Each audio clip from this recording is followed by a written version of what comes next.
conspiracy to commit murder. All right, y'all, you're locked in here to the Midwest Mayhem. I still always want to show up, and that's just, I have not lost any passion for the job. Welcome to the Midwest Mayhem Podcast with your host Tyler and Lockie. This is where small town stories, wild headlines, and real conversations come together. We also shine a light on first responders, veterans, and on mental health. Because every voice deserves to be heard. This is the Midwest Mayhem Podcast. I've been an open book about mental health. From a federal prison. Fake leader hiding behind the title.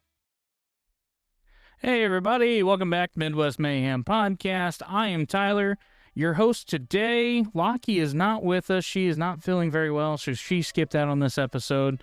Lockie, I hope you get to feeling better, and I hope you don't have the shits. But if you do, it's cool if you do. I hope you're listening while you're shitting. Anywho, on today's episode, we did change it up a little bit from what the schedule said. I was able to get a good friend of mine in today to talk with us. A good friend of mine, Tommy Hill, former assistant chief of the Leadington Fire Department, a proud dad to his son Easton, and someone who's dedicated years of his life to protecting the community while also working a full-time job. Like so many small-town firefighters, Tommy has balanced his career, a calling, and a family all at once. Tommy, thanks for being here today. Yeah, thanks for having me, bud. I'm super glad to have you here. You and I have a pretty good background, so we got a lot to talk about. Oh, yeah. So, can you tell us a little bit about yourself and where you're from and how you found your way into the fire service?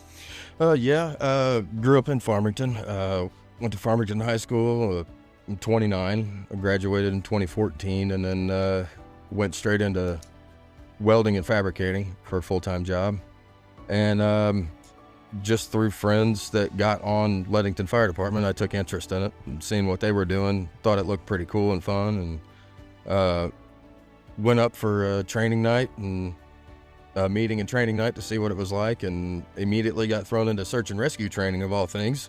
It's a hell of a thing to be thrown into. Yeah, I got my ass kicked for about 2 hours the first night, and that was it. And, went on a 7-year run of never stopping. And I think in that 7-year run, you and I ran more calls than we can probably count. Oh my God, yeah. I mean, even for rather what are considered low call volume departments, still, it's a lot whenever you're doing it all the time, full time. Yeah, volunteer full time, but trying to have a full time job with a full time fire department, even though you're volunteer, is something that's rough. And I don't think most people understand unless you actually do it. And and I'm sure Tommy will agree. And like Lockie and I say all the time, go out, check out your local fire department wherever you live. If they're volunteer, check them out. Make sure you fill out an application, volunteer with them. Anything helps. Even if you can only run one call a month, that's still a call that can get ran, and I'm sure they'd be happy to give you the training. So make sure you go out and check out your local volunteer fire department. I cannot support that enough. There's one I can think of I would not recommend, but I can't legally go into that. So we're going to go on down the list here, Tommy, and I'm sure we'll get sidetracked as we go here. We're really good at that. We're very good at that. We've had many, many, many long conversations. So was there a moment, or you said you had some friends that kind of got you into it, but did they just inspire you to join, or did that training inspire you to join, or how did that work? Yeah, I had family that was, firefighters, and I had an uncle in particular, you may know him, my Uncle Ronnie Hill was his name, and he was a medic at, St. Francis County for 30 years, I think. Like, considerable amount of time was on the Farmington Fire Department whenever it was volunteer, full volunteer. And I've always been kind of close to it and had family members that did it. I never understood it until that night, and I went up for that training, and then all of a sudden it was like, oh, okay. To put it to you this way, it was something that I didn't think that you could just get into that. Like, I didn't realize it was that easy and simple of just, oh, hey, come and sign up and we'll give you all this stuff and just have at it. Like, I didn't realize for lack of a better term, the freedom to just go and do that. Like, I thought that had to be a career. Like, oh my God, you're a firefighter. Like, I thought it had to be a career decision. I never knew you could just do it for fun, and it could be that fun.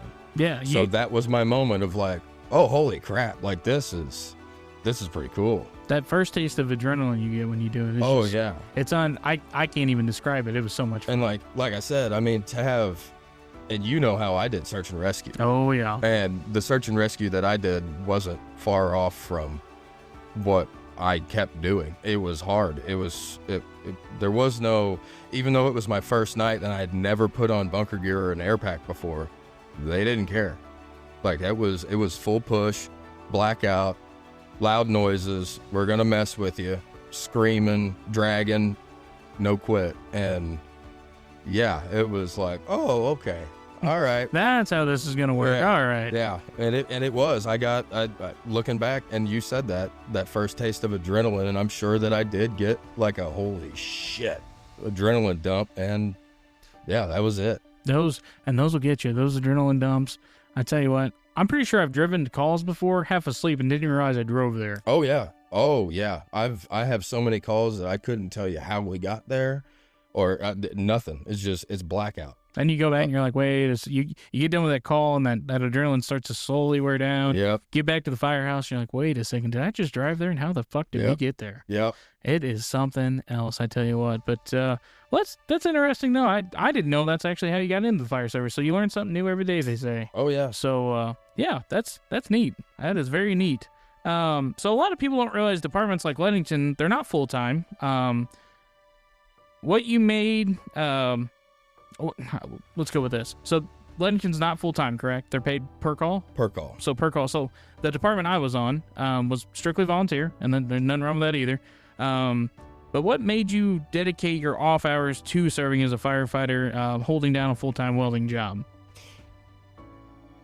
Let me think this through, because I don't want to just sound cliche, because I've spent a lot of time looking back on all this, and I've tried to figure it out better for myself so I can understand, which we'll get there. But the mental health side of it, I'm very, very deep in mental health and advocation and fixing myself. And well, you found the right place, because that's what we stand for here on Midwest Mayhem. That is a big platform for us. I want to make sure that whenever I go through things like this and I look back and having serious conversations, especially someone else like you that's been there and done that. Yeah. I want to make sure that I'm not just saying stuff like, well, I wanted to help the community. Like, and yes, of course I did, but that sounds like such a cop-out to me, because it was more than that. It was even more than just helping the community. Like, whenever you get to a point where you're willing to give your life for nothing. Yeah. And someone that you don't know, anybody, anytime, anywhere, doesn't matter. There's more to it than just saying, oh, I wanted to help the community. So trying to figure all this out is why I did it. Is I don't think that I couldn't go into the military. I come from a military family. I couldn't go into the military because of health. Yeah. Like just whatever. I have a autoimmune disorder and some arthritic stuff, and it's a good thing that I didn't do that. It would have been punishment for me.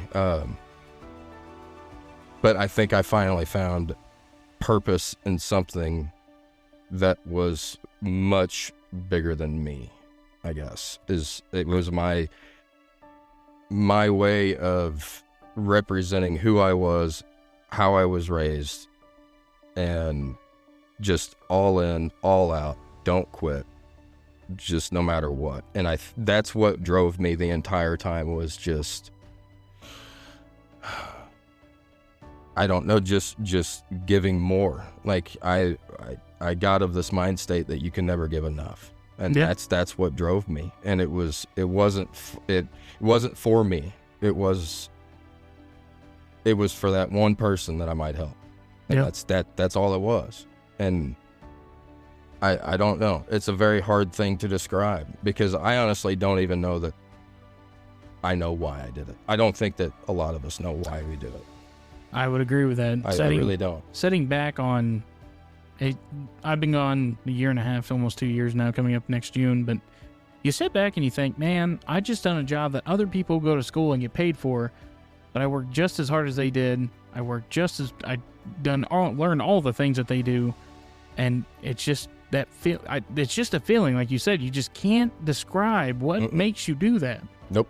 It is just a job that you. The only thing I can tell the listeners listening to this out there is go give it a shot. I can't explain to you anymore, just like Tommy can, of how great you feel. And when I say feel great, mentally you'll feel great. Physically, you'll get your ass kicked most of the time, especially if you train with Tommy. Believe me, been there, done that. So you worked your way up through the ranks. You joined as a firefighter. You worked your way up to lieutenant and then captain, and then you rounded her off with assistant chief, correct? Yep. So walk us through what it was like serving as an assistant chief. I never made it to that rank, so I actually don't know any of these answers. Lucky you. But so just kind of walk us through being assistant chief and what that entails. Okay, so and I have to preface it with a very young assistant chief, young in age and young in career time. I mean, so I only spent a year as a firefighter. Yeah, and then I was immediately at my 1 year mark on my anniversary date. I was, because of per the paperwork, we couldn't promote anybody under a year. My anniversary date, I was a lieutenant. That's impressive. A year from that, I was a captain. Spent 2 years, I think, as a captain, and then was assistant chief. So I only had about 5 years in, and I was assistant chief of department. That's was running the entire show pretty much. I mean, of course, chief was still there, but I mean, we know how it is having older chiefs and then younger officers is you're going to get a lot of the work, and I was always there anyways and willing to do it too. So I absorbed everything. No, believe me, and, I feel your pain when it comes to that, because for a while when I was the captain at said department, that we didn't have an assistant chief. So as you know, the tree goes down, chief, assistant chief, captain. Well, when assistant chief is missing, you do everything. You do everything that your job entails, plus the assistant chief's job. And that's a whole nother story for another time when I'm sure you're going to come back and do this with me. But that's neat. You actually took the words out of my mouth, because I was actually going to point at you and say, as you know, I mean, yes, you never made it to that rank, but it's exactly like what you said. I held that rank without title. Yes, yeah. If there's not the position filled in between on a volunteer department, that you're not going to hire out an assistant chief. It don't work that way. No, there's nobody to promote, so you have to fill the shoes. Absolutely. So, but no, assistant chief was my favorite spot was captain. It was the perfect amount of power. Sounds like a crappy term, but of course, I didn't look at it that way, but I guess that's what it is at the end of the day. Power and control. Respect-wise, captains get, of course, more respect than lieutenants on the fire scene. Captains are like the fun uncle of the family. Yeah, exactly. Yeah, you want to go have some fun, come party with Tommy. We'll go tear some shit up. But assistant chief was daunting. Assistant chief was a lot more than what... Because I was in the same shoes. We didn't have an assistant chief at the time, so I was basically what I thought was doing the job anyways. Yeah. But once I started carrying the title of assistant chief, I found myself immediately tired. It was even more to bear. It was even heavier crown to wear.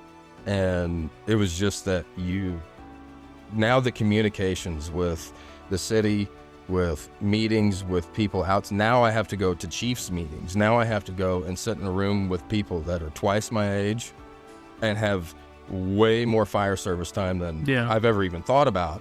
And it's very daunting and intimidating, and you have to be on your shit. And for somebody that, granted at the time, I mean, looking back, did I fill the role and did I do it? Did I do a good job at it? I believe I did. I did my best, but shit, dude. I mean, probably shouldn't have been there. You know, it's you learn from even doing things that are like, I mean, who's going to snub the fact that I was an assistant chief at that young? And I do believe that I deserved it, but Jesus Christ, it's like nobody should have given me that. Yeah, who the hell was thinking about that? Well, it's funny you say that, because I started out as a junior at my home department. I worked my way to fireman. I think I was a fireman for maybe a year and a half, 2 years, and then the test came up for lieutenant, and I was like, all right, we're gonna give that a shot. And at the time, I didn't think I had what I thought it was gonna take. But then he's like, oh, hey, you're promoted. Here you go. Here's a white front. And you're like, huh? I did your interview. Holy shit, you're right. You did. I was you there. did my interview for lieutenant. I forgot about that. It was me and Doug and Chewy And yeah. yeah, old Chewy. Well, I'll have to get him on here sometime. Oh yeah, old Chewy. I forgot you done my interview. I'm glad you brought that up. See how much history we have. I remember talking. I remember that. You remember scared little? Oh yeah. Didn't know what to say. Didn't. Yeah. Oh man. And my only concern, and I'll never forget asking you this question, because actually Chewy complimented me on the question that I gave you, and my number one thing whenever I was an officer was realizing your limits. As a young and unexperienced officer, realizing your limits of control and knowledge, and knowing when to hand things off to someone else, even though you may not want to. And I remember asking you, like, if shit starts going south, and like you're gonna have the pride and the ego to want to try to hang on to this and fix it and make it right, but do you have what it takes to drop it and give it to somebody else? And you said yes. And I believe that 100%. But I had to ask you that question because that was my biggest concern, was somebody having a power trip and running around with ego and getting somebody hurt because they didn't want to relinquish command or control or whatever. And it's funny you say that. You run into that a lot, especially just in this area. Well, it's too much pride in volunteer. Whenever you don't get paid to risk your life, you got to get something out of it. Oh yeah. And everybody's got to have their better way of doing stuff, and it's tough. Yeah. So you said when you took on that title that it was something extreme, made you tired. How did you juggle like working and running calls, and you still, at the time, you had a family, you had Easton, correct? Mm-hmm. How did you find time to do all that? I don't know. That's a good answer. Well, I mean, there's a reason I'm bald now, and I'm only 29. I started going bald whenever I was like 24. Man, I really don't know. You bring up Easton, and we spoke about this just before we started. But Easton has a heart condition, as you know. Mm-hmm. And to long story short, whenever Easton was born, we spent 3 weeks in the CICU Children's. And he had open heart surgery at a week old. Wow. Very, very emotional situation for sure. I can't imagine going through it. But at the time, I was still so dedicated. Still spent all the time I needed to in the hospital. He had open heart surgery at a week old.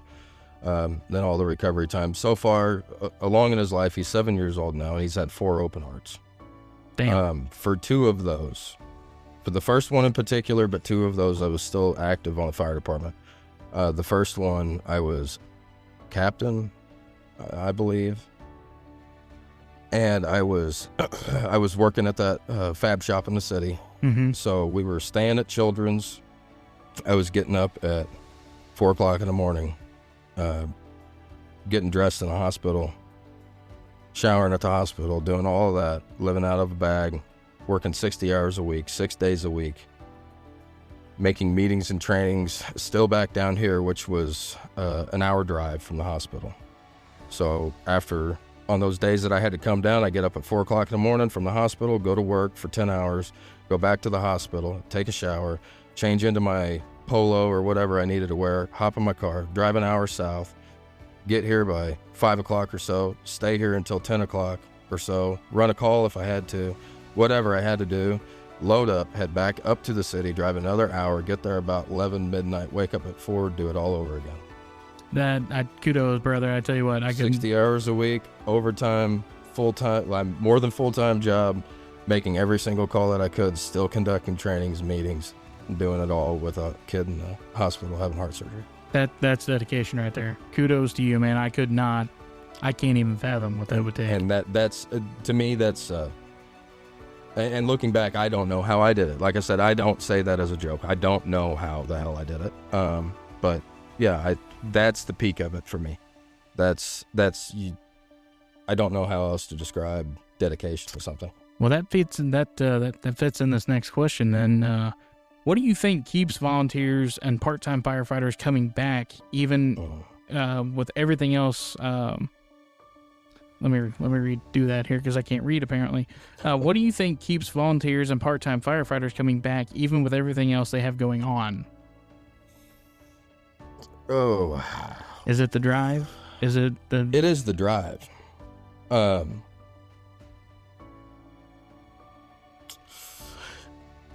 Oh man, I think that there's a lot of reasons, in some of those being unhealthy, very unhealthy.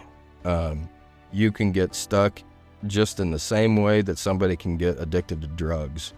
You can chase a dragon, and you can try and find something that you're never going to find because you're looking for something that you don't even know what you're looking for, and that's why you keep showing up. And I don't know how to describe what I'm talking about to somebody who doesn't understand, but those who have rode a truck know that you can get in this mind state of just going to the next one. Mm-hmm. And it doesn't matter what you have going on in life. That's what you have going on. And it's weird that something that doesn't pay you anything, takes away time from your family, your holidays, your job. I probably lost more money than any other time in my life just for not showing up to work. Yeah. But I kept going. Yeah. But I don't know what that is, man. I mean, what was it for you? What kept you showing up? Because like you did it for a lot longer than me. You were a junior. Yeah. And how many years did you have in total? 10. Okay. So I had 7, 6.5, 7. So, but you were still on a whole nother level of like, you started out younger than me. Like you did a lot. So when I think of it, and I'm glad you asked me that, because I don't know that I've actually sat back and looked on this. I started out as a junior, and I thought it was just the coolest thing ever. My dad wasn't really around when I was a kid. I had my stepdad, and he was a big thing in my life. But the firehouse was just something else. The firehouse raised me. The firehouse was, anytime I thought about something, I connected the firehouse in some way. Whether it be me wearing a shirt somewhere, me doing something that pertained to it. Same here. But it was always a part of it. And it was just my life. Like, to hear myself talk now, I never realized how much it was in my life until I cut it out and it wasn't there anymore. Yes. It's like cutting your mom out of your life. Yes. I mean, it's just always there. Yes. I don't know if it's because you get in the mindset of being so proud of what you do, and not everybody, there's a lot of t-shirt wearers out there that don't take pride in what we do. Yeah. And those are the people we don't like. Yeah. But the ones who do take it seriously and the ones who do know what I'm talking about, it's like losing your mom. It's like, yes. It's just, See, but ironically though, and because of the field of work that it is, and because of the stigma of mental health and the tough guy look that everybody has to try to carry around, mm-hmm. as somebody who's like serious about this job, they would never admit that it's, they silently do the job, I guess. Yeah. And most of the guys that either get out of it or they stay in it for the wrong reasons is two people like us. After we get out, we don't do it anymore. I hate to say this, but a lot of them don't want to hear us say anything about it because we're not doing it anymore. And that's such a stigma about the mental health, is like nobody wants to speak about what we've done and seen and been through and everything and call it something that we did rather than something that we do. Does that make sense? No, it's almost like we lost the right to talk about it because we're not there. Because we're not there anymore. And this is my biggest thing about the whole mental health thing in general. Whether you're a first responder or not, nobody wants to talk about it because nobody feels like they have the right to, or somebody else is saying that they don't.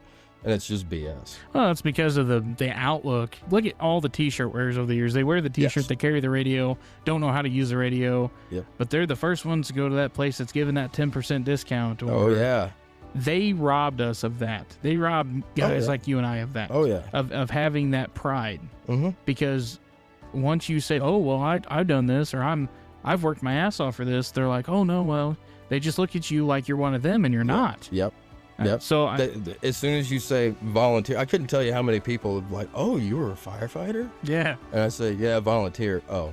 yeah, and then you just kind of shake it off. And like, I don't care. It's not that I don't want anybody. I know what I did. I don't need anybody to pat me on the back and shake my hand for it. I don't need any of that crap. I did it for a reason. Yeah. But at the same time, it's just a point to that stigma of it's okay to talk about everything, and it's I don't know. Some guys just need to drop that tough guy crap, and yeah, I don't know, bro.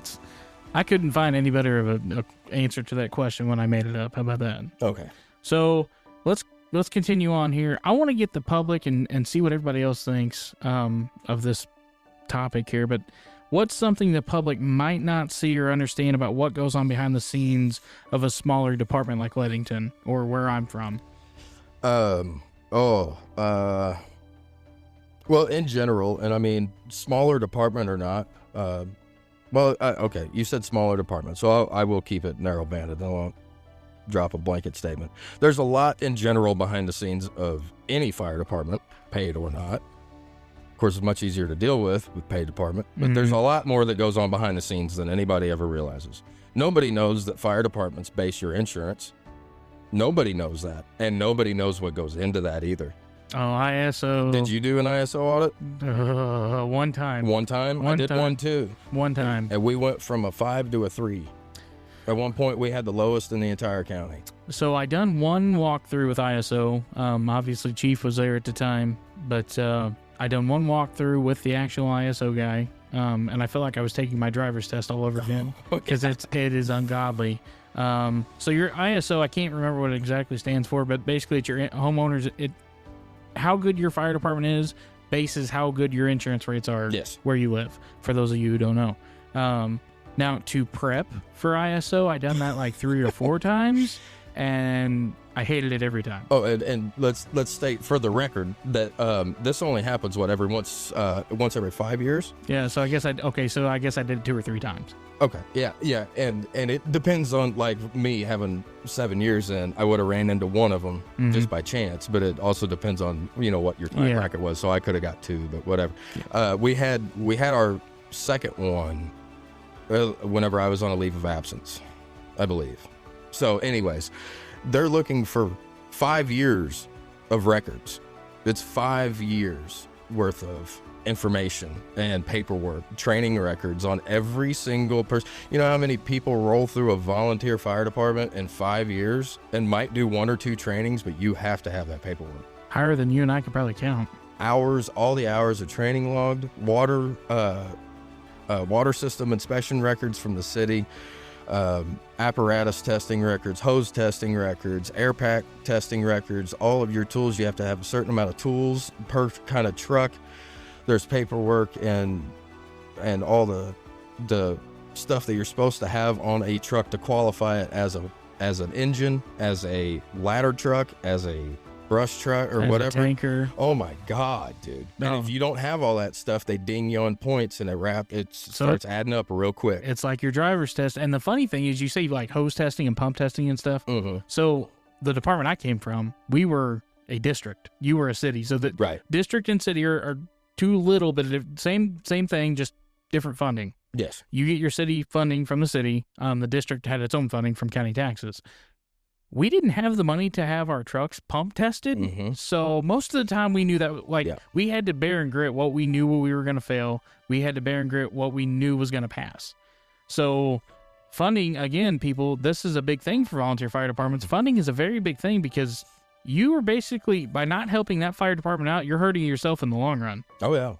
So my budget, every year that I was at Leadington, and whenever I ran the budget too, my budgets were never insane. Did I want to double my budget at one point? Yeah, but and I know I've told you this before, and you might remember. Do you remember how much our entire budget to run the fire department for an entire year, maintenance included, maintenance and equipment, the entire allotted budget for the fire department? Was it 10 grand? 20. It was never above 20. 20. Now, we spent more than that because you're gonna. Duh. Yeah. They didn't want to believe me every year, and then they get mad at me for spending more money. Well, what do you want me to do? I mean, a thermal camera costs $1,500, and that's a cheap one. Yeah, that's not even a good one. Oh, no, that's scraping the bottom of the barrel for one. Yeah, that's not an Argus. That's a... Yeah, I mean, one set to outfit one guy's $5,000. Yeah. Head to toe. I mean, so... Yeah, funding is huge, and I had the advantage where you didn't, being a district, to speak on that topic, is you are your own city. Yeah. You are your own city board. So it really doesn't matter.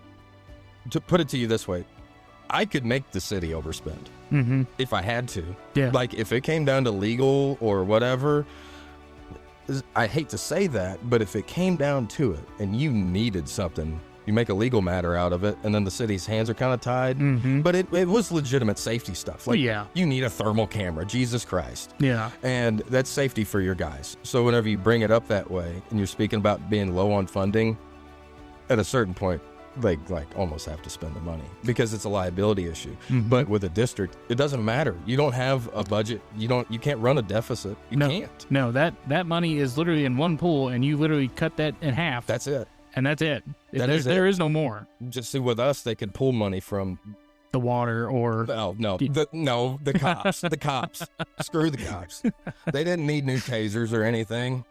All them. We had basically, to put it that way, we had other places that we could pull money from if we needed to, or this as a municipality, we could get other funding. There was places to pull money from. It's more predictable than a district. Yeah. Where you're working off of fundraisers and things like that. That's hard to do, man. It is. It's almost been there, done it. It's almost impossible. Do you remember that night you and I sat for like 4 hours at Leadington? I came over with said department's conservation grant, and we sat there and we wrote that grant together. Yes. Do you remember that? Yeah.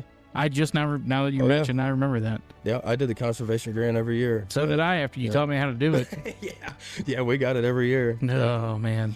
That's something else. Well, I tell you what, we've talked about logistics of kind of wearing the white hat and running the calls and doing all this fun stuff, but let's get into the real fun stuff. How about that? So every fighter, you're a street fighter now, Tommy, just so you know. Great. Every firefighter has that one call that sticks with them. Without breaking privacy or HIPAA and all that good stuff, would you care to share that one call with us throughout your years of service? Yeah. And of course, there's... yeah, you're right. There's that one. And, of course, there's many of them. But the one that I look back on that changed my life and changed me emotionally, it was Valentine's Day, and I can't remember what year it was. I think I was a captain. It doesn't matter what year. But it was Valentine's Day, and I had gotten off of work and was headed home, and I think we had something that we had to do at the firehouse that night, or we had a call, whatever. For whatever reason, I was at the firehouse, and there was a bunch of us there already, and it was dark, got toned out, didn't even hear what it was, and I was already in my car because, house tones dropped. I just hopped in my car, turned the bass radio on in the car, took off, and it was pedestrian versus vehicle on the highway. And nothing we could do whenever we got there. He was a younger guy. He was about my age. I think I went to school with him. I can't remember, but that part, you see a lot of death and everything. You get used to it, and that was surprisingly, for what it sounds like. I mean, he got hit at full speed on the highway. The story that we got was basically that he was trying to he was just walking. He was walking home from giving his girlfriend flowers. Yeah. Wow. Dropped something in the road. Is what we heard. That's what it looked like. Nobody exactly knows what happened. But for whatever reason, he stopped. He didn't do it intentionally, but he made a mistake. And, he got hit. And, for what it is, it wasn't a particularly gory scene, but there was nothing we could do. I mean, it was obvious. It was very obvious. I mean, law enforcement was already on the scene whenever I got there, and he immediately shook his head and whatever. So we just started traffic. State came, did their everything. What got me about it, we were there for a long time, just long enough that, I mean, you know how it goes. You're on a call like that, and you're there just long enough, running traffic control, and you're like, okay, I'm tired of this. I'm cold. I want to go home. Yeah, all right. And just as soon as you start to get in that complacent mind state, there's a car that pulled up on the opposite side of the highway. We're working single lane traffic. State's doing their report. Traffic's kind of crazy. We're right there just south of the 32 bridge. So like we've got that, we have the entrance ramp right there and the traffic coming from the north. So a thicker part of that. Yeah, okay. yeah, we're getting clogged up. It's getting busy, whatever. So plus it's Valentine's Day. Yeah, I say all that to get to, there's a car that just yanks off on the side, on the opposite side of the highway. Doors fly open and two adults get out and just start running. I mean, just ran right out into traffic. And I'm like, oh my God, here we go. And so I run out into traffic with my arms up and like, hey, get back. Like and stopping the cars and everything. And I say, hey, whatever. And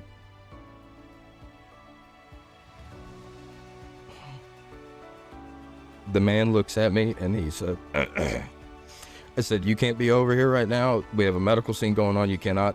And he said, I think that might be my son. And that right there, folks, is exactly why you just give first responders their space and their credibility that they're owed, so to speak. That's just something that you can't describe. And Tommy, right now, this is exactly why we're doing this. This is the whole purpose of this podcast.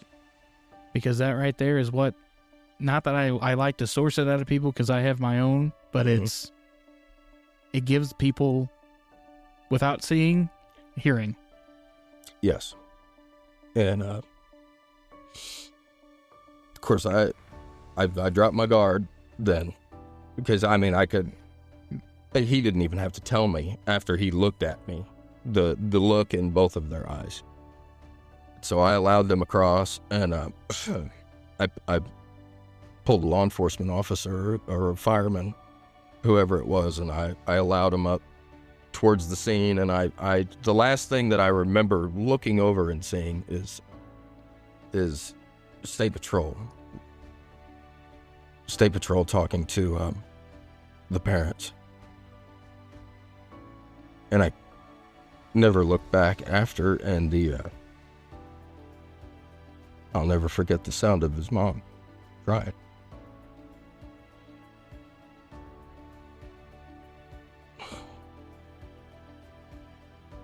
It's not even the sights of him or anything. It's the thought of being a parent. And you're, I think he was 19. And it's Valentine's Day, and the kid was just trying to take flowers to his girlfriend. He wasn't a shithead. He wasn't doing anything wrong.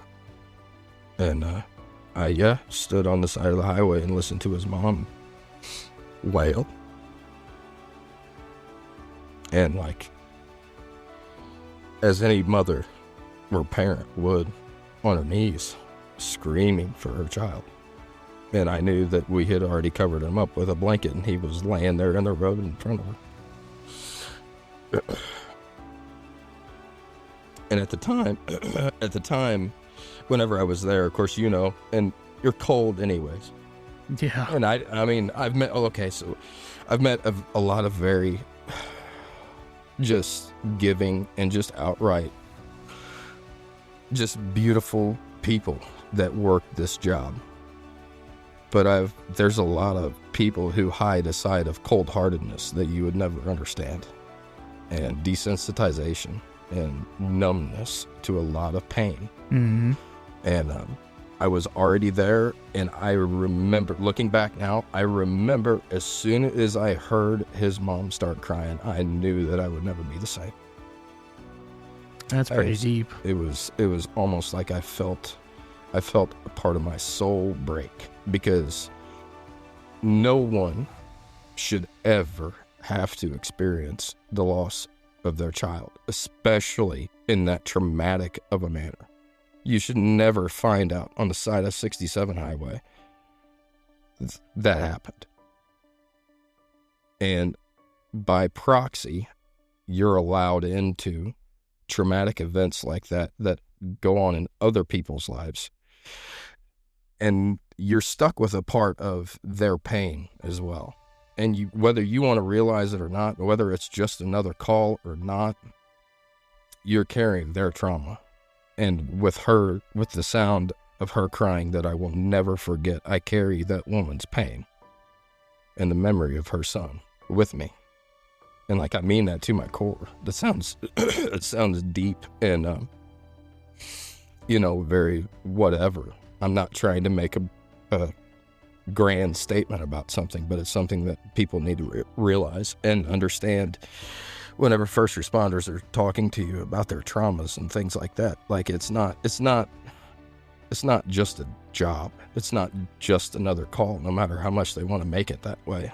We chose that life and we chose to be there that night. I ran that call. I know what can happen and what I can see.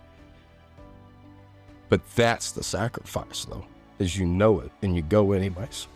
Absolutely. And you stand there and you do the best that you can and you take care of whatever you have to in the best way possible. But you do carry pain for the rest of your life, of other people with you that you've never met. I don't know who they are. I don't know their names. I'll never see it. Couldn't tell you who they are, and they don't know it. But that's that. To your point, that is the pain that first responders carry. It's the pain of others.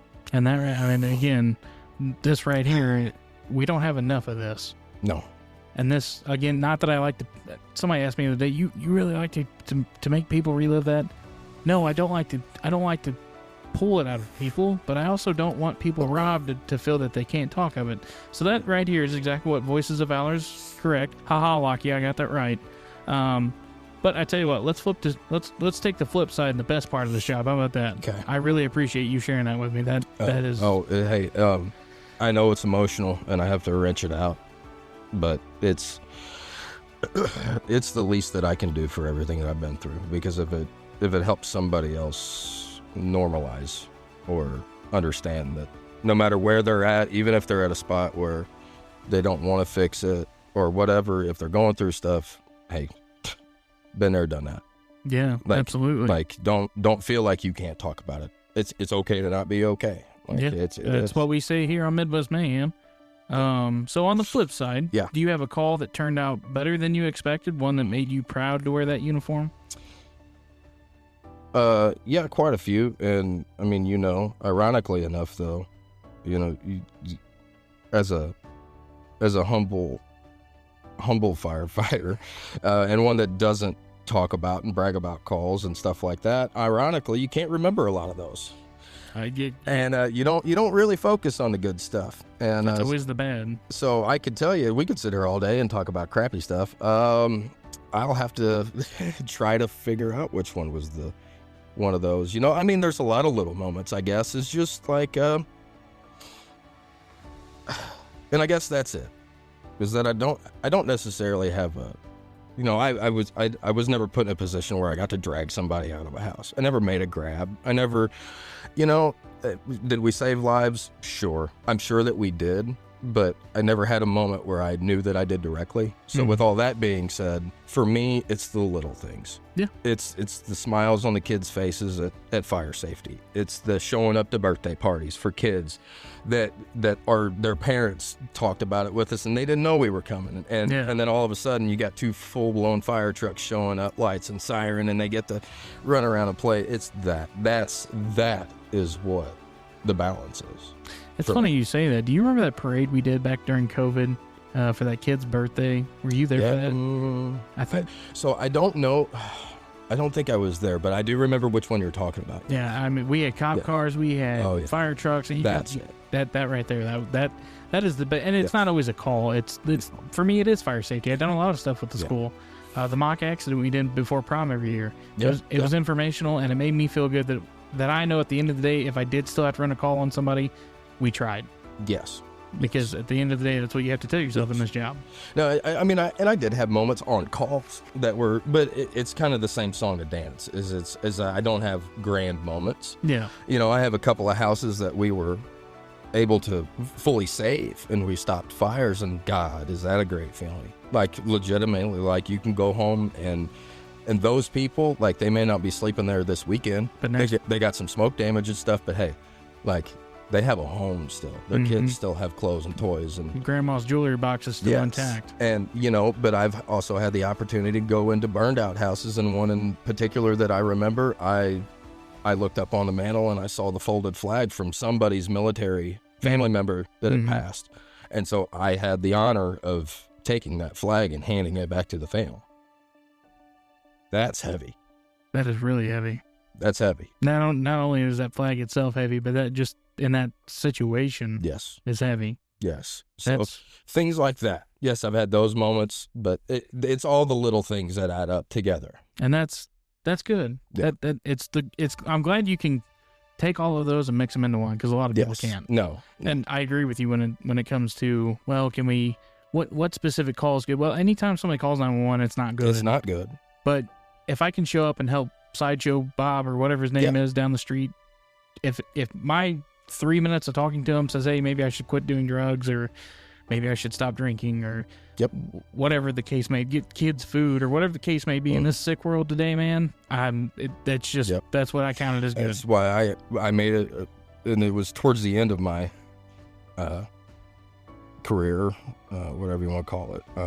But at one point I made it mandatory that we had more than one stuffed animal on the dash of the truck, so we could give it to kids. Yep.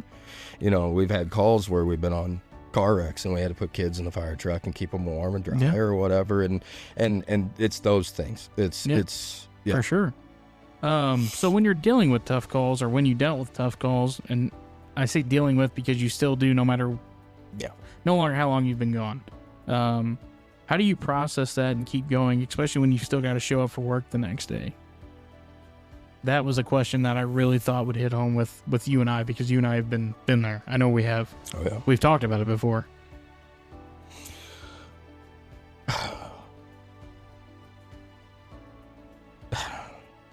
I think each person has their own individual process of processing, of course. And I don't really know, because it's taken me so long to get to the point of processing everything. Because I guess that's what I should say, is that I really don't know, because I process it now after the fact. So, like, it's a whole different perspective of whenever I was on, and honestly, I couldn't tell you. I think it through. And it's start to finish too. Like, I think that's the biggest thing with me, is you have to realize everything. Like, you can't skip over certain parts. No. You cannot. And it doesn't matter how bad it is or how good it is. You have to take everything for what it is. And man, for me, I think that's it. It's thinking. I do a lot of thinking. And unhealthy or healthy, I have to face it head on. There's no way out but through. And you just have to process it all. Go through it, talk about it with somebody if you have to. Just don't bury yourself in it. And if it gets overwhelming to the point that your brain wants to go, I don't want to think about that right now, that's okay, but don't forget about it. That's a big mistake a lot of people in this job make. I forgot about it for years, buddy. Man, it damn near killed me, because I remembered it all at once, and that's hard. Those dumps are terrible. It's awful. For sure. But yeah, I guess processing to me is just that. It's just processing. Everybody has their own way, but don't hide from it. Don't run from it. If you need to speak to somebody else about it, find that person. I'm not saying a therapist. I went to a therapist 3 times and I never went back. And I'm not saying anything bad about therapy. It's just not for me. And that right there is a good point, because Lockie and I always point to therapy, but it's not for everybody. How many times have you and I had a conversation? We've had a shitty day. Bismarck Airport, Eli Graham's daughter's birthday. We stood out in that parking lot for how long? And oh God, like, okay, to the point that I've almost, looking back on things like that, is one of those moments where you almost feel bad, because we were outside talking the whole time at his kid's birthday party. Oh yeah. Sorry, Eli. But there's moments like that though. And yeah, for sure. And it's just speaking. You're not my therapist, and I'm not yours, but shit, we can talk. Yeah. Doesn't matter. Anytime, any day, brother. So you're also a dad. How has being Easton's father changed your outlook on the job and the risk that came with it? I think we've kind of covered this a little bit, but yeah. So looking at it now, being removed and putting it in a perspective of, because the thought always crosses my mind, whatever, and I've thought about it, is going back. Mm-hmm. And what if I do go back? Mm-hmm. And that's a different perspective that I had from rather having a child than whenever I was already in it. Yeah. Because then he tacked onto it. Now it tacks onto him. Right. And I have my mindset on this is kind of a catch-22, because I would have a hard time doing a lot of the things that we did and I did some pretty cowboy shit and did some pretty quick decision, and looking back probably shouldn't have been there kind of stuff. We're going to cover one thing back of your cowboy days, Tommy, I promise. I got it in here somewhere. And so like now I feel like I may be more reserved, but also I 110,000% go back to the mindset, and I still carry this with me this is just my intensity on a lot of things now because of the fire department, but it's, if not me, then who? Yeah. And I'll be damned if it's somebody else's kid it could be my kid that's hurt, is what I'm trying to put into perspective. If it was my house, I want somebody who doesn't care and is going to be the craziest motherfucker and run into my house and try to get my kid. So with that being said, I'd probably still do the same. And it's without due regard for my own safety. But I have to keep that in mind, and that's why I don't go back, because I know that I wouldn't have any regard for my own safety. But you do it for that reason. If you think about it in that perspective, is yes, it would reserve me from doing certain things, but also at the same time, I wouldn't stop myself from. You can't. Yeah. I mean, you know the mindset I'm talking about. Oh, I know. It doesn't matter. No, like, I'll run through anything for anybody, anytime. I don't care. That's anytime, what I'm any day, any place. Two in, two out. I mean, yeah, life is precious, man.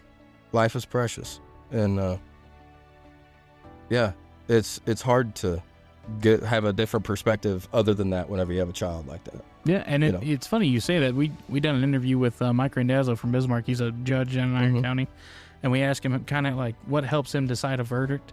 And it's funny you say that, because his kid, his answer was, well, if I think they're safe enough, if I trusted my kids around them, my verdict's not so harsh. If it's somebody that I don't want my kids ever to be around in society, right, I put them in prison. Right. And I mean I think that's fair. That's yeah.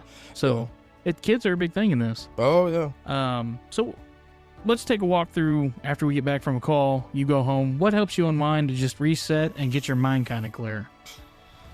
After calls,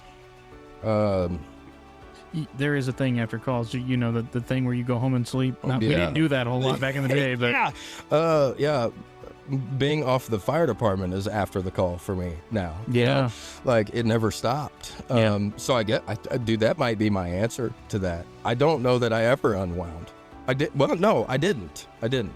I never unwound, because as soon as I got back home, it wouldn't matter if I had just taken a shower and I'd only had an hour of sleep, worked all day, ran a fire, took a shower, laid down in bed.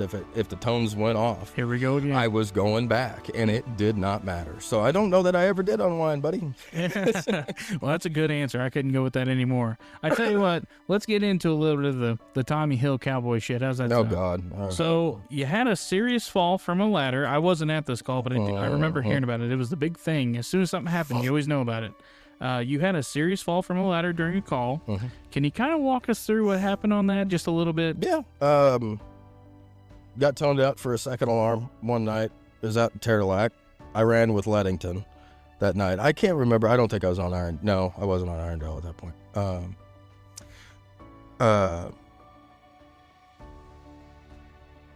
Got toned out for a second alarm to Terrelac. Got out there. It was on Notre Dame Drive. Basically, it was a flue fire with extension. It had started creeping into the walls, the creosote. They burned green wood and didn't clean the chimney. They were like moving into the house or something. There was no furniture in the house. Thank God. Yeah. For my sake, coming down was easy to plan where because it was just open floor. But anyways, I got up on a ladder. We were checking for extension out of the flue. I had found some. And basically, I got an overpressured line. I had somebody hand me a line up. I busted a hole in the wall. I found flames, and I was just going to try to crack the nozzle and soak the wall from the highest up point that I could, trickle the water down the wall. And I mean, you know what I'm talking about. Oh yeah. And so I'm up on a straight ladder. This room is like a great room, essentially. It's like a 2-story room, but with vaulted ceiling and a full fireplace, so it's tall ceiling. So I'm up on a straight ladder right next to this chimney at the peak of the room. And my head's almost touching the ceiling. Of course, full kit, air pack, so I'm weighing way more than what I should normally, body weight. I cracked the nozzle open, and it started to slip on my hand because it was overpressured. It wasn't what I was expecting. I tried to like crack it outside the wall and then was going to lean up and stuff it in. So I had a little bit of extra slack out in front of me too. So I went to knock the bail, and it was one of those, what do they call it? It was like a combo nozzle. Yeah. So it was like a fog, but whenever you open it all the way, it goes to the smooth. Okay, yeah. It was right? It was an actual full combi. Yes. A smooth and a combi. Yes, old school, fog to straight. And so, because it's Terralax nozzle. So, no offense, Terralax. And we had them too. And so I go to crack this bail, and the hose starts sliding underneath my armpit. I'm like, oh, shit. And so I realized what was going on pretty quick, because whenever that happened, I lost my balance. Oh, shit. Because I'm only at 3 points of contact now instead of 4, because I got the hose in one arm. I reach up with my other hand. Now I'm at 2 points. Crack the nozzle, and it starts to slide. I'm still only at 2 points, and I can't grab with my third because the hose is sliding. So I try to reach over, still 2 points of contact, and I reach to try to shut the bail, and I fucking smash that sumbitch all the way open. Oh, man. And so I'm already outside the wall, off balance, 2 points of contact on a straight ladder, full gear, overpressured line, goes smooth bore on me, and I thought about dropping the line. That's what I should have done. And the last thing that I really remember before I blacked out on all the adrenaline and everything and the shock was I looked down, and the last thought that I had roll through my head was, don't drop the hose. You got guys down below you. You're a better man than I am. I rode that son of a bitch. Basically, it twisted the ladder off the wall. It spun it on one rail, spun me out. I jumped off at 90 degrees, and I rode the hose all the way to the floor. I landed like a ballerina, essentially, with one foot down and one leg up, and basically the steel toe cap, the back edge of the steel toe cap of my boot. Of course, whenever your foot hits that hard, it hinged, and the back of that steel toe made a hinge point on my foot, and it snapped my foot in half and broke 4 metatarsals. I was out of work for 9 weeks. What was your workman's comp like? You told me this story. Oh, buddy. Let's hear that. Yeah, so here's something if you don't know about volunteer fire. Something I found out the hard way. You would think that somebody who volunteers to give their life and everything, especially for a city, and this is no fault to the city before I say any of this. This has nothing to do with the city of Leadington and what they do for their firefighters. This is strictly insurance. This is how the insurance. This is the problem with legislation and insurance here. So, because the city board had my back as much as they could on this. So I will preface all of this with that.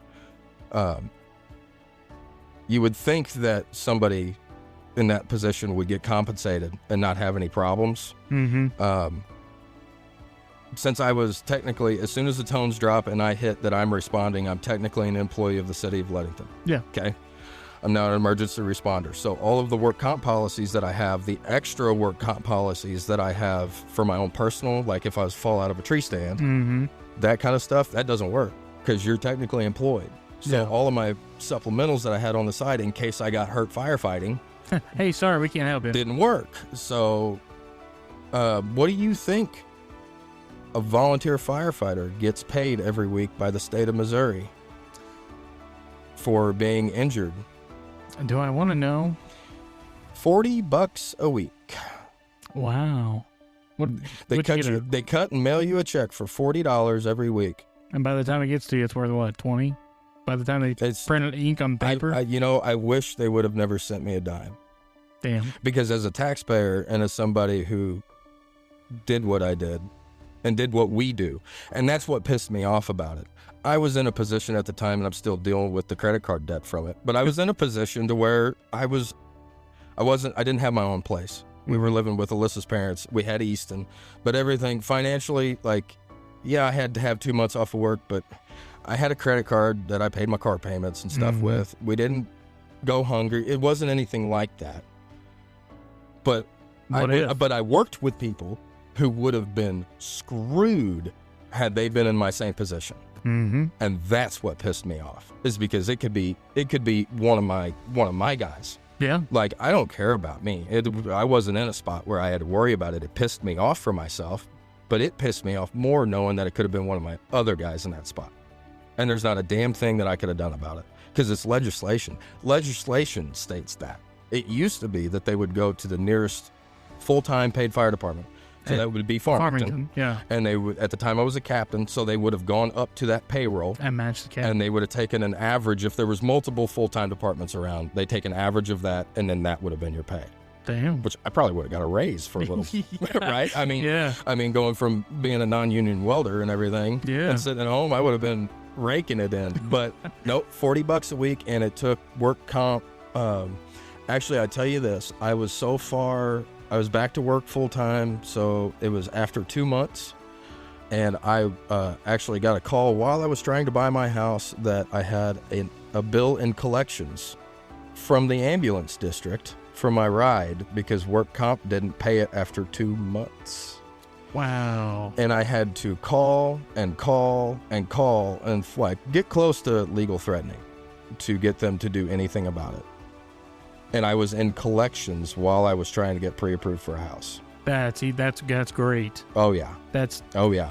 And on top of that, I paid for every single medical visit, my copays, out of my pocket because they didn't have my coverage done. So the doctor's office, every visit that I went to, they had no paperwork to bill the work comp because the work comp put it off so long. So what the doctor's office had to do is basically make an agreement with me and an understanding that I'm trying to work on this and like basically hold me on credit and make them back pay it. That's crazy. Yeah. I was paying for my copays on my credit card so I could go get my x-rays done. Good Lord, man. Yeah. That is It's nuts. a mess, man. I did want to get into that, though, because I remember you going on and on about it one day when we were talking. Oh, it's such a mess. That is nuts. So how did that, being out with a broken leg, because luckily I never injured myself. I burned myself for a little while. But, yeah. You remember that? Yeah. So how did that kind of affect you mentally, not being able to run calls, not being able to do a whole lot because you're down with your foot being broken? Oh, shit. Not run calls. Yeah, like what? That's a thing. Yeah, so technically that was actually a huge mental battle for me. Whenever I got injured and you get told that you can't do anything at all for 8 weeks. Push pencils? Yeah, well, I couldn't even do that. I was on light duty and I got hurt outside of my full-time job. So like even my full-time job went, no, never mind. Like there was nothing for me to do. I went from working a full-time job and running a fire department and doing all the crap that we did and going 90 to nothing to literally just sitting on a couch all day long in the middle of winter too. I couldn't imagine you just sitting on a couch. Well, yeah, I mean, I did. It was hell. But I mean, I found other things to do paperwork wise. I mean, yeah, I sat at home and redid all of our alarm assignments for like 5 days or something, you know, like I do stuff like that. I could still go to city meetings and things. Yeah. So I had things to do, I guess, but I couldn't. You're not technically supposed to run calls. Like if you get caught running calls, or if you're on record for anything, work comp's going to drop you and you get kind of all kinds of trouble. So, yeah. You lose that $40 check. I mean, what do you do? But with all that being said, now that it's all passed, I'll be son of a bitch if I wasn't out there in my car running command from my base radio, sitting 100 feet away from scenes. And, you know, I was still running car wrecks, but I never got out of my car. I just sat there and ran command. You just happened to be in the right place at the right time during the highway. There was one night, however, that I was, wink, wink, air quotes, right place, right time, we were doing the Christmas parade for Bonterre, and I was hurt. I was on crutches, cast, still not even walking boot. And they got toned out for a first alarm in Bonne Terre while we were in the Bonne Terre lineup. Oh. And so I was like, well, let's get it, boys. Yeah. And so they told us to go because we weren't on that assignment originally, but they filled us in. And so we took off, and I was standing, Dave Pratt, well, 3401. He seen me standing there, and I was just standing listening to radio and standing outside the truck, and he saw I had 2 radios on, and he come, you know how he walks whenever he's in a hurry. He's all worked up, and he said, "You got radio?" I said, "Yep." I said, "I got 2 of them." He said, "All right, well, put you to work." I said, "Go get on the backside of that house and just watch and just make sure that everything's good. I need somebody back there just to watch people." I was like, "Okay, great." So I go in the backyard of this house. It's muddy and shit. I'm on crutches and a cast, bro. I was sinking in the yard. I had to have a firefighter get me a chair while I had to stop one of them. Yeah. Oh, So man. no, I mean, it was mentally it was hard for me to not do anything, but that's how I supplemented. I did other things around the firehouse. It's not like I couldn't go to the firehouse, so I'd go up there and sit. But yeah, it was hell. I wanted to go run fires. The day that I got my clearance from the doctor that I was off of light duty, within 30 minutes of me leaving the doctor's office, I was in somebody's kitchen on an attic ladder with my head in their attic, putting out fire. The day that I was off duty. That is Or nuts. off light duty. That is nuts. I was literally on the way home from the doctor's visit, got toned out, and went and fought a house fire. Now, you shot a deer while you were in that cast, correct? Is Yeah. There, Oh, is there a yeah. Facebook picture? Yes, yeah. And that was... okay, so I have a few different funny moments about getting injured like that, and like what the thought process is for somebody like me going through that. The first thing that I thought, I was signed up for a ride-along that weekend at St. Louis Fire Department, No. and I had overtime coming too for work. And the first 2 things that rolled through my head were, shit, I'm not going to be able to work on Saturday, and fuck, I'm going to miss that ride-along. It was going to be me and Bertle that were doing a ride-along together. Oh, Dude, I was Bertle. so jacked for it. And then that was the first thing that went through my head was, shit, I'm not going to be able to do my ride-along. Damn. And then whenever I got my 8 weeks off thing from the doctor, I literally cried because I couldn't go deer hunting. Didn't think I'd be able to make it to go deer hunting.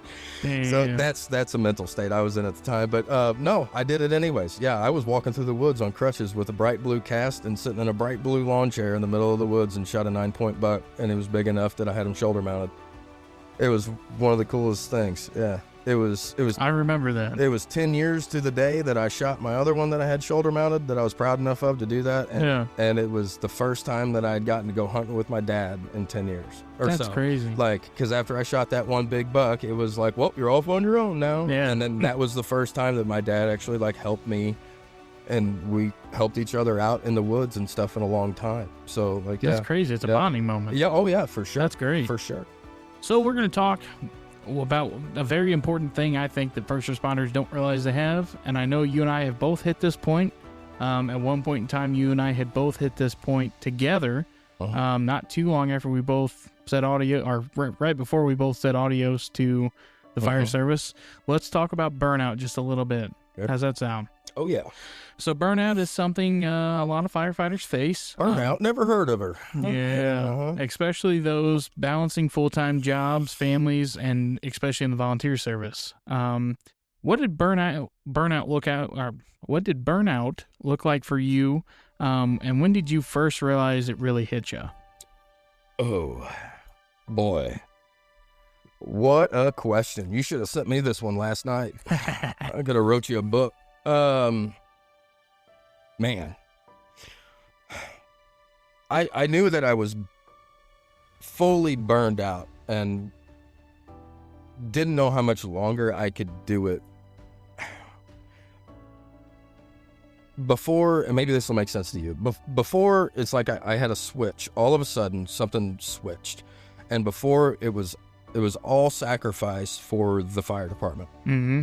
And whenever I started to gain the ability to sacrifice the fire department to do other things and not feel guilty, that is whenever I realized, maybe I didn't want to, but I realized that I was burnt out. Mm-hmm. And then I was done, because I am me myself. I'm 110% or I'm zero. So Yep.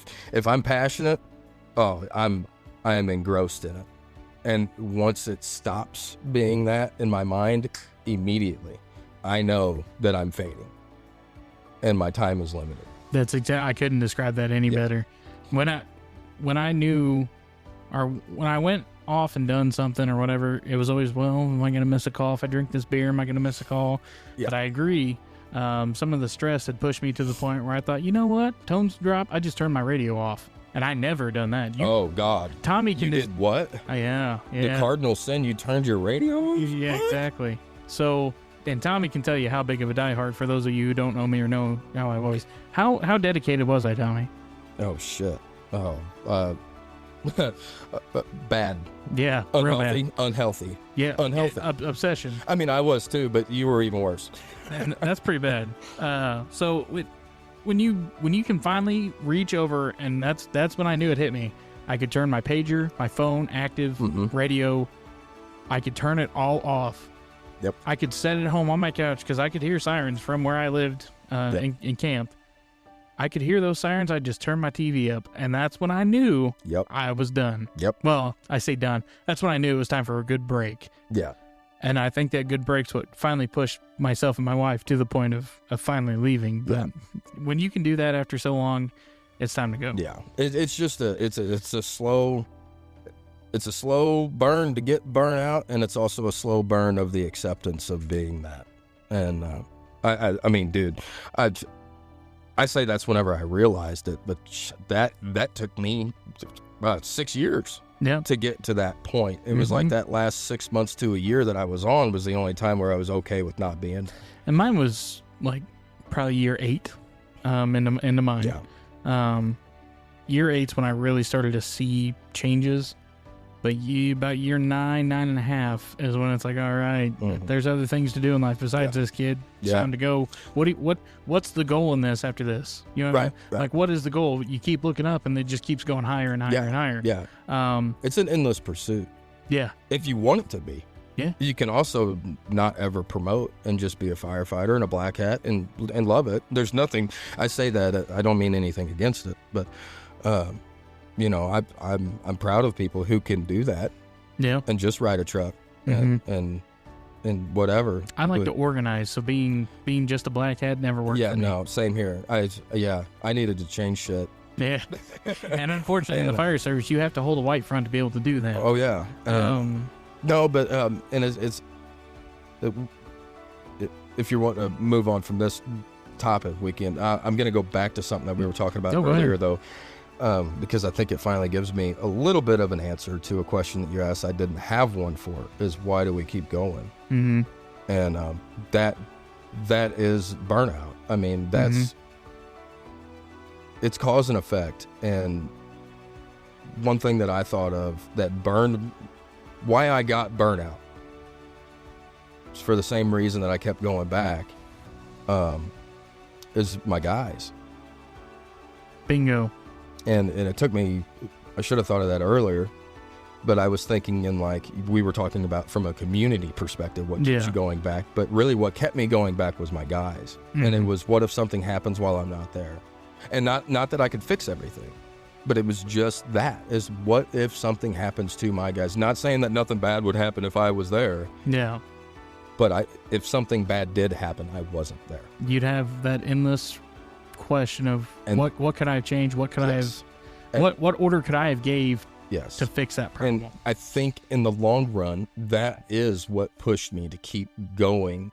Was, of course, the people that we're trying to save. But at the end of the day, I knew that if I outfitted and took care of and trained and taught my guys everything that I could, not that I knew everything, but I mean, we're dealing with people who've never even been in a fire truck before. Yeah. So you got a lot to teach. Yeah. And sometimes it's tough. If I could keep doing that, then I was doing the right thing, because therefore it would take care of the person that needed help.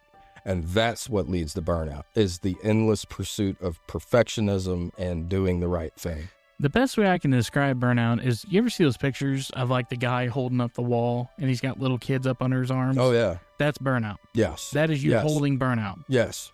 In my opinion. I did it for years. I mean, I was probably burned out at like year 3 and just kept trudging.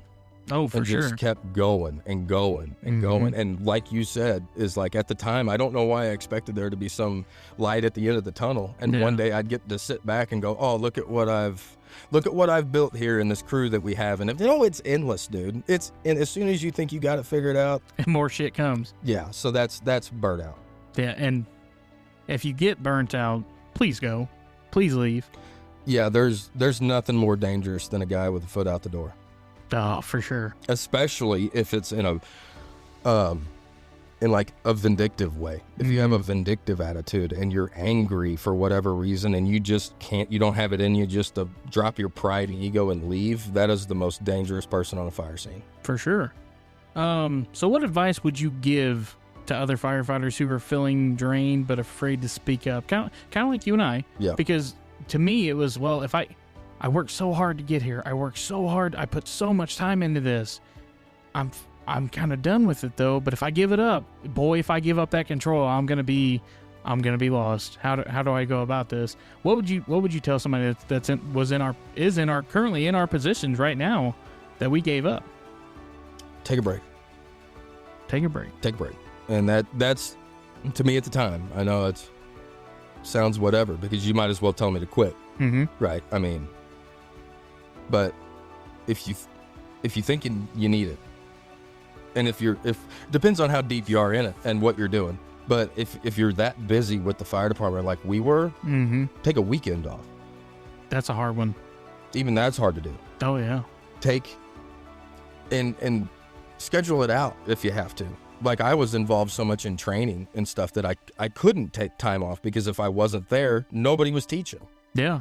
And so that was hard to do. But what I started doing is scheduling my trainings. So I knew whenever I had to be there. Mm-hmm. And we're scheduling topics that I had a backup for. Yeah. And so if I wanted that night off, I could take it.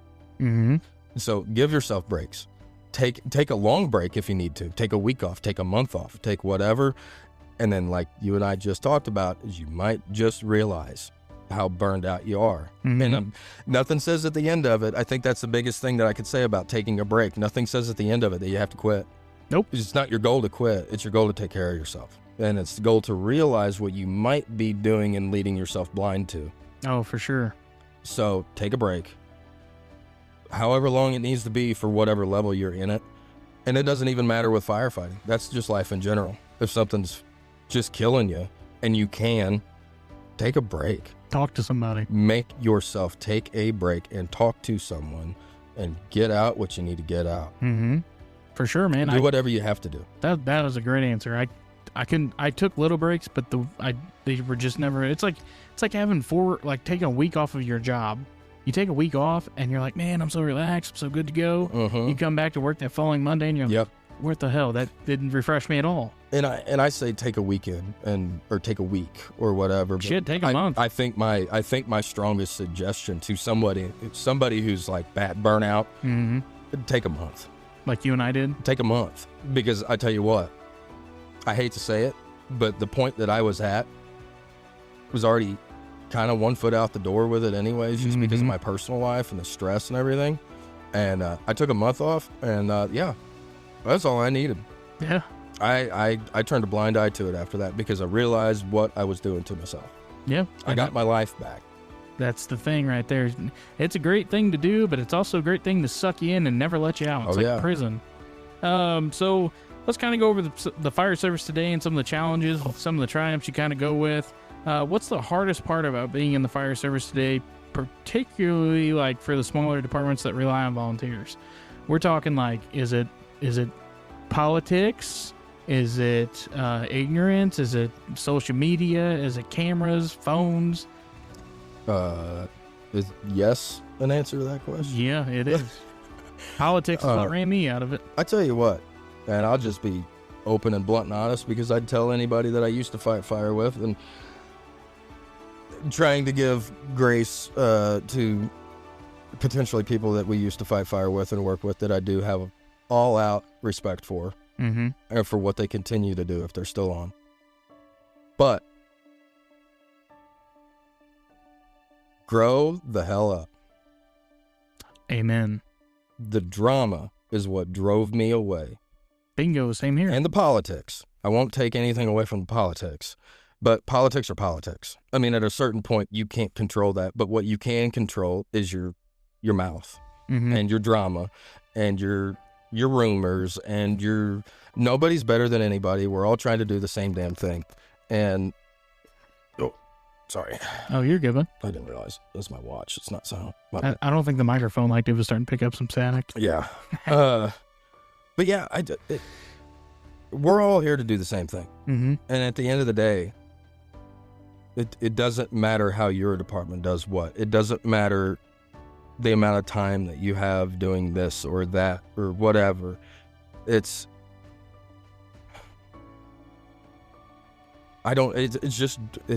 like being in high school sometimes.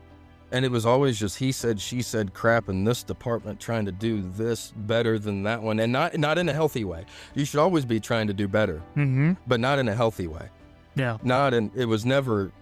It was always, how can we outdo them and how can we make them look dumb? You know, all those years of talking with departments around, and not all of them, but I, of course, would never single any departments. But all those years of talking about doing like joint trainings and combined this and classes for that and let's do whatever together and all of that. And even after working with some of those departments, you still walk away knowing that department is going to go back to their firehouse and do nothing but talk shit about how your guys performed at that training or at that call or whatever.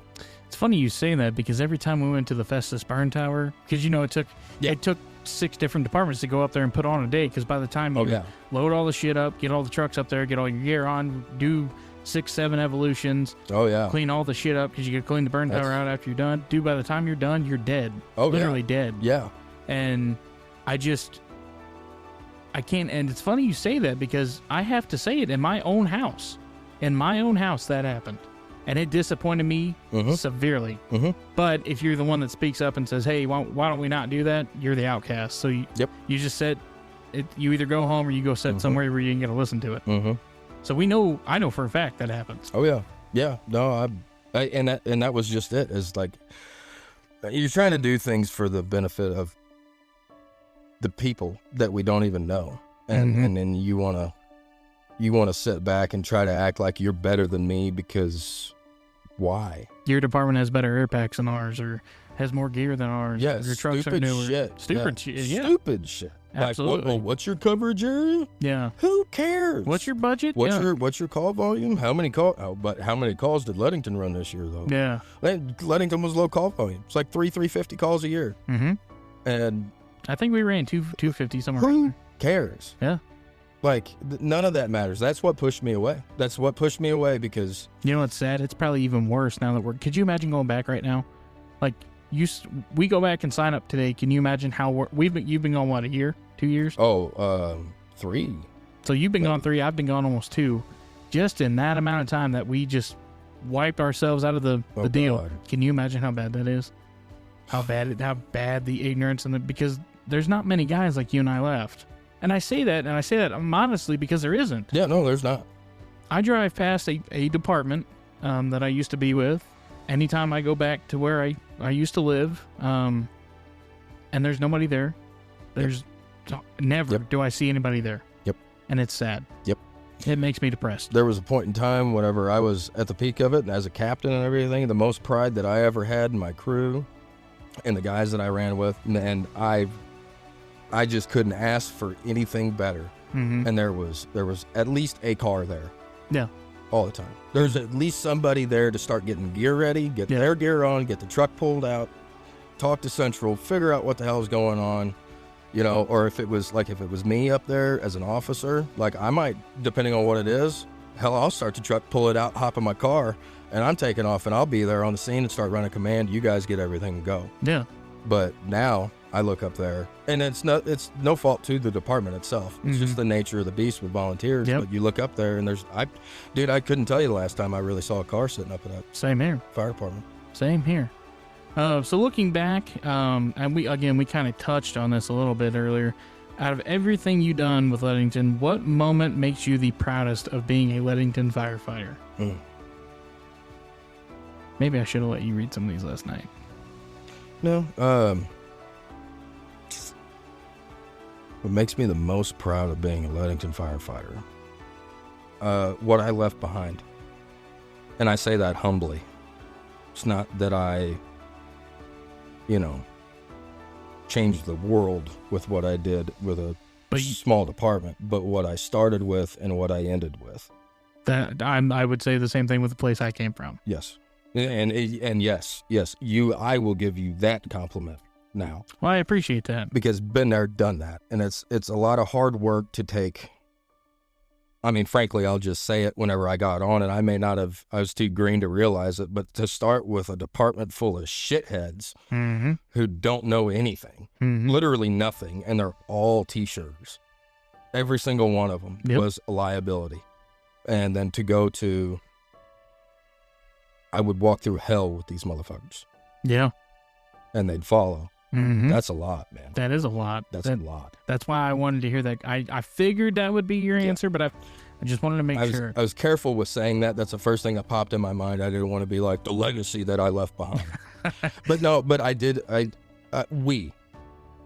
shouldn't even say I, because we changed the culture in that firehouse. Yep. We actually changed culture, I believe, in the area on certain things. And yeah, man, it got going to a point from where you get toned out and everybody goes, shit, Leadington's coming. Fuck. To hell yeah. Like, where is Leadington? I want getting to the point where people are specifically asking for you and your crew. I tell you what, and it's funny you say that because like you said years ago, same thing with my place. Yes. You know what I'm talking about. That place had just as bad. Oh, yeah. Oh, man, they're coming now. But I remember running command not too long after I became a fresh officer. And I thought, man, I need help. My first alarm, I think I got one. I pulled 2 trucks off of my entire first. And I'm like, shit.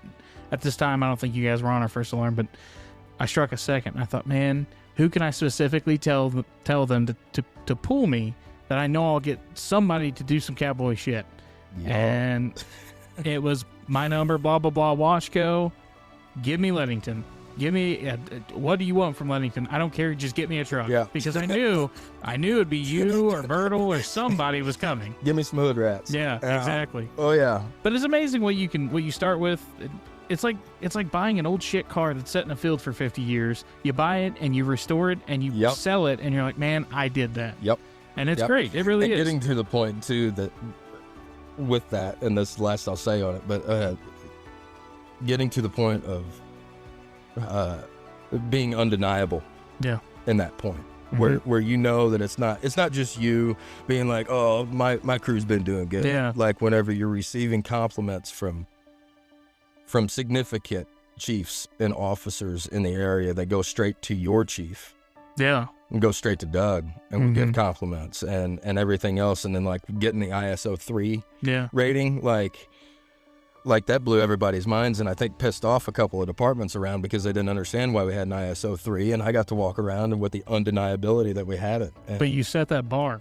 Yeah. That's the thing. You set the bar. Yeah. You exceed the standard or you don't do the job. Exactly. So here's one more thing I want to talk about and what we can kind of do and what can we change if you could change one thing today about the fire service to make it better for both firefighters and families, what would it be? One thing. Oh, we change one thing about the fire service. One thing. We're almost done, I promise. Man. Oh, no, shit, we sit here all day. I'm trying to think on how broad I want to go with it, I guess. Can I give you 2 answers? Sure. Okay. So, the overwhelming and outweighing problem and the elephant in the room that I still to this day think about and thought about every day whenever I was on is how do you keep funding this?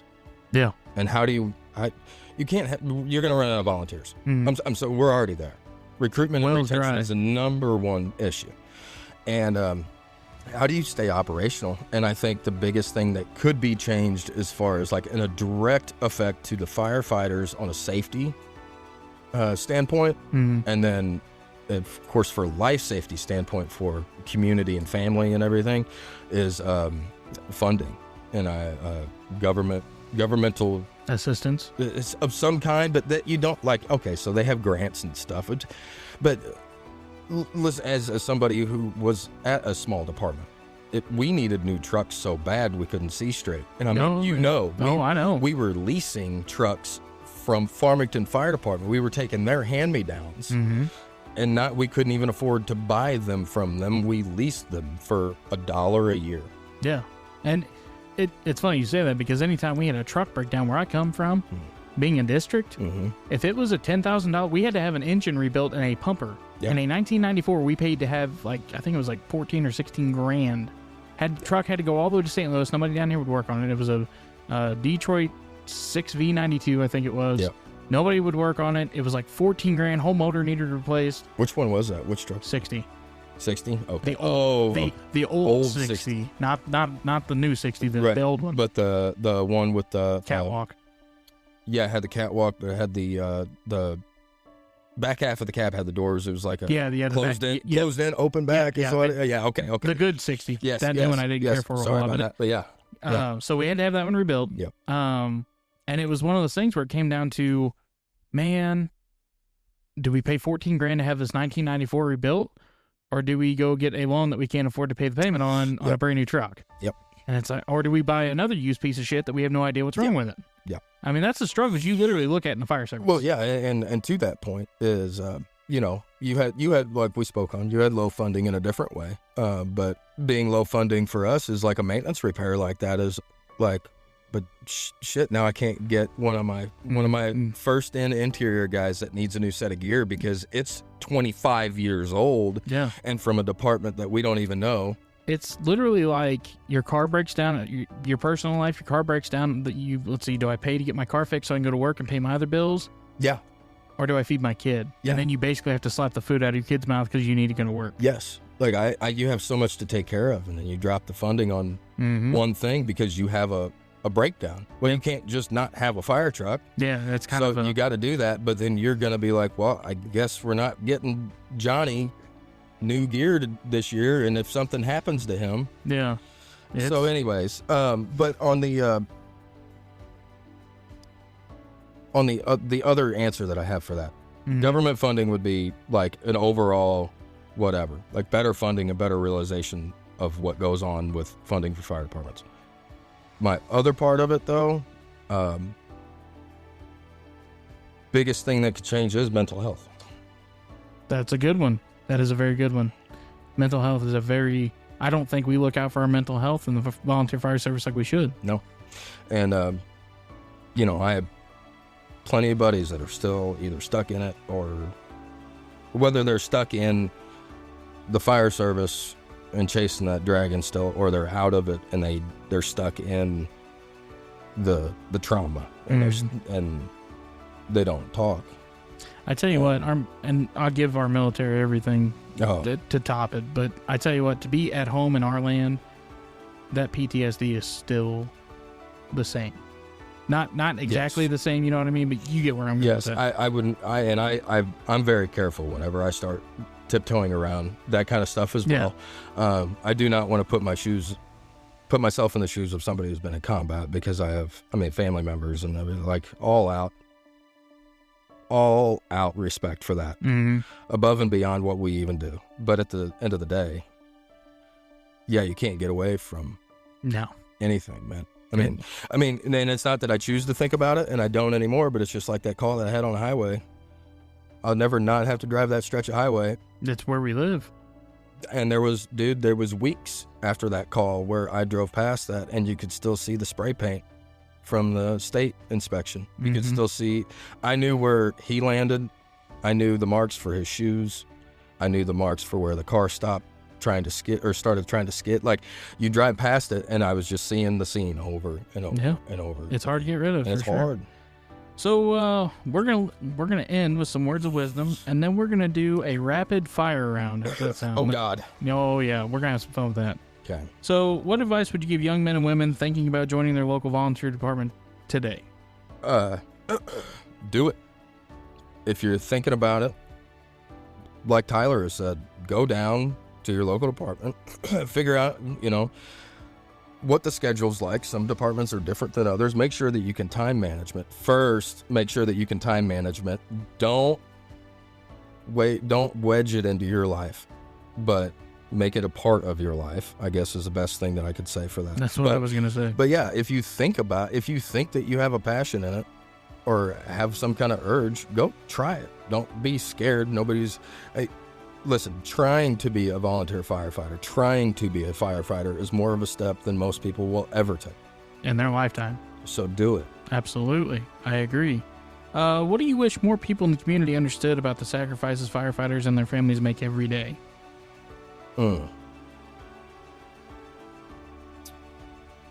I mean, to beat a dead horse is the mental health side of it, and just the overall sacrifice.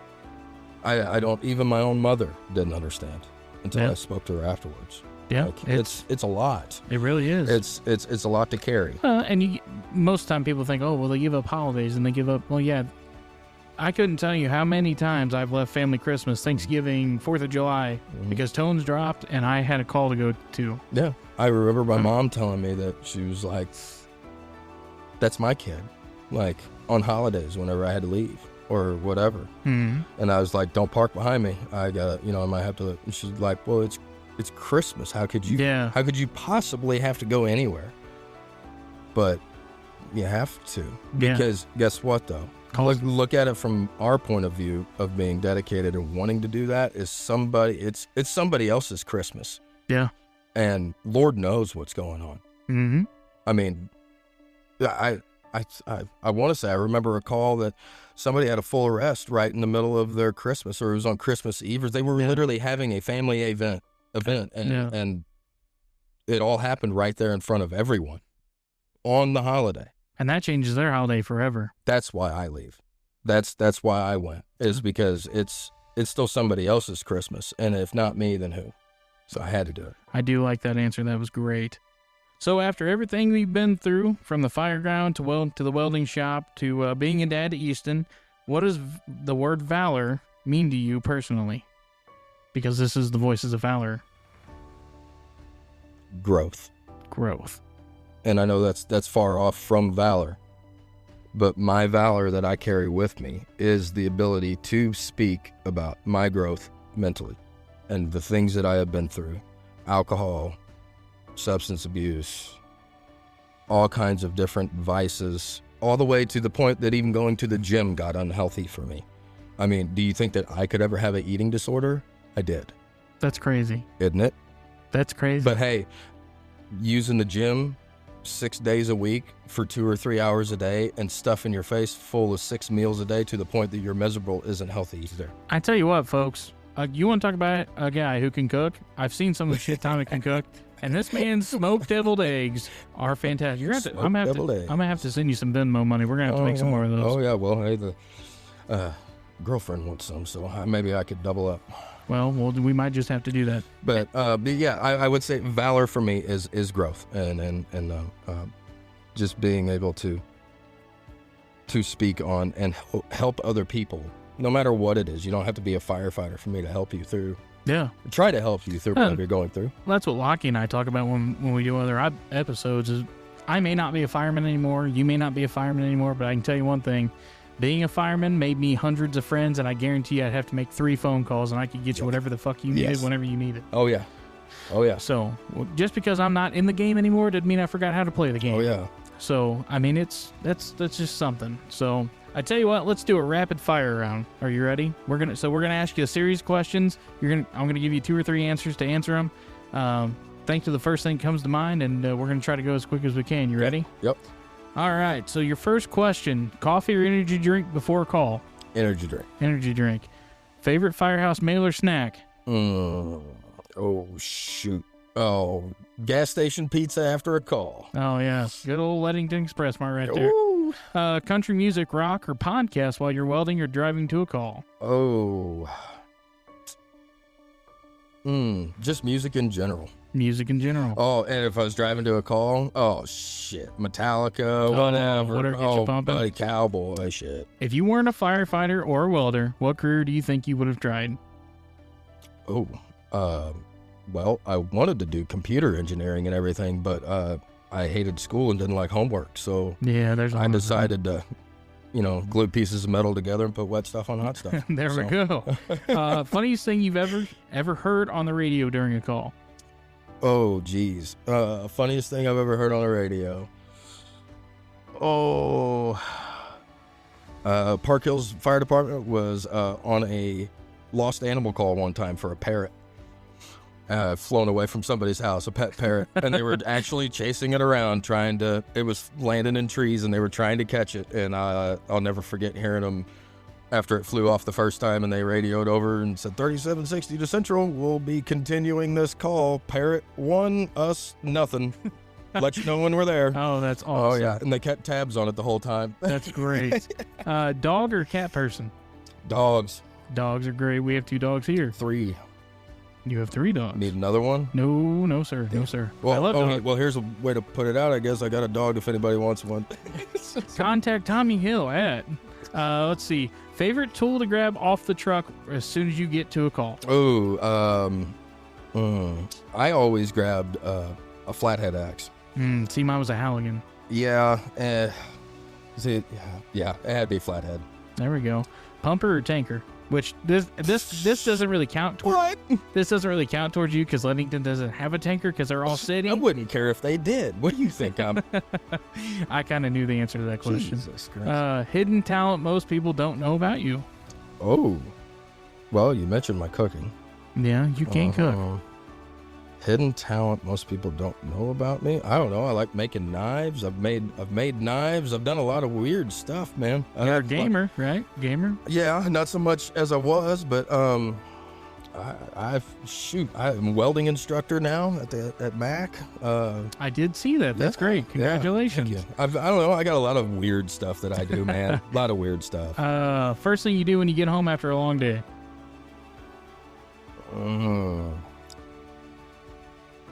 Sit with the dogs and have a beer, or I got a buddy that lives with me. Usually we'll sit down and watch TV or football or whatever. There you go. Yeah, just anything to take my mind off of what I'm doing. Hell yeah. One word that sums up Fire Family to you. Sums up Fire Family.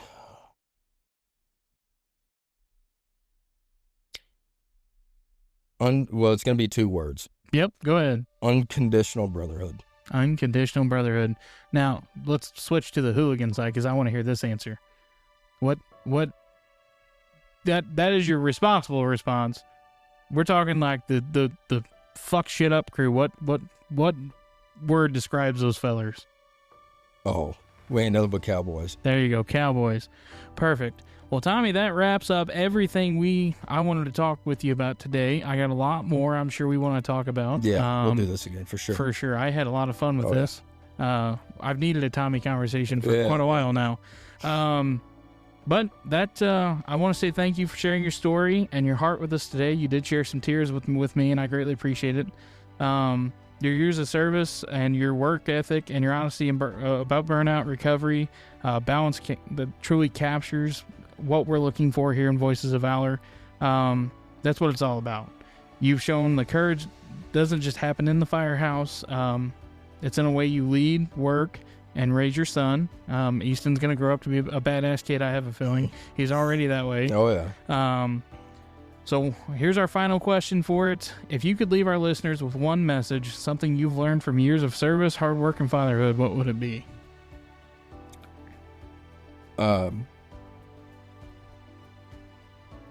Balance. Balance. Find balance. Because you can be selfish or you can be selfless. And obviously, selfish can go way too far.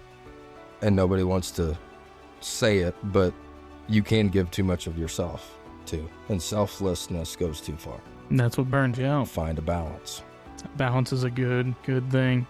Is there anybody you want to give a shout out to? Anybody you want to say hi to? Anything like that before we end up ending this here recording? No, I mean, I guess I'll say this because I don't necessarily speak to or come around, the fire service people and all the friends that we used to have, and there's my own personal reasons for that. I mean, no offense to anyone. I hope they understand, but keep doing what you're doing. Hell yeah. Yeah, and most of all, take care of yourselves. please. That's a very, very powerful thing. Well, Tommy, again, thank you so much for joining me here on Voices of Valor. You are our third guest here. We've got Brandon Hall coming up. You know Brandon. I know Brandon. We love Old B Hall. No trouble. We got another person from Washington County Unit Sister just going to join us here. Don't forget, you can listen to us on Spotify, Apple Podcast, YouTube, Podcastle, or directly on our website at www.midwestmayhempodcast.com. We've got plenty more first responders to talk to, like I just said. Don't forget to visit our Facebook page and our TikTok. And again, Lockie couldn't be with us here today. I know she would have been a good time if she would have been here with us, but I think she wasn't feeling too well today, and I'd rather not get sick. So, Lockie, shout out to you for not getting us that way. I appreciate you. Thank you all again for tuning in. Tommy, you are a fantastic person. Thank you so much for everything you've done just for me in my lifetime. You've been a big inspiration to me. Well, thank you. And I'm very glad to have you here, and I really hope you decide to come back. Are you glad you done a podcast with me? Yeah. It was like pulling teeth to get this guy to come on here. I annoyed him quite a bit, and Tommy was the first one to ever tell me, if you ever want to do a podcast, I'll do it with you. Yeah. We talked about that 2 or 3 years ago. Well, it's probably been longer than that now. Oh. It was probably 4 or 5 years ago now. But Tommy was the first one to say he would do one with me, and I held him to it. Here he is. Yeah. But we're going to have him here again. I'm sure we'll find something else to talk about. We got plenty of cowboy stories, I'm sure. Oh, yeah. But thank you all again. This has been Midwest Mayhem. I'm your host, Tyler. Your co-host, Lockie, isn't with us today. And we'll catch you guys on the next episode. Thank you so much for listening. We appreciate all your support. We will catch you all soon. Thanks for tuning in to the Midwest Mayhem Podcast. You can catch us on Spotify, Apple Podcasts, YouTube, and Podcastle. Be sure to follow us on Facebook, TikTok, and YouTube for new episodes and behind-the-scenes moments. Visit MidwestMayhemPodcast.com to learn more or to sign up for Voices of Valor. Stay safe, stay kind, and, as always, keep the mayhem alive. Catch you next time.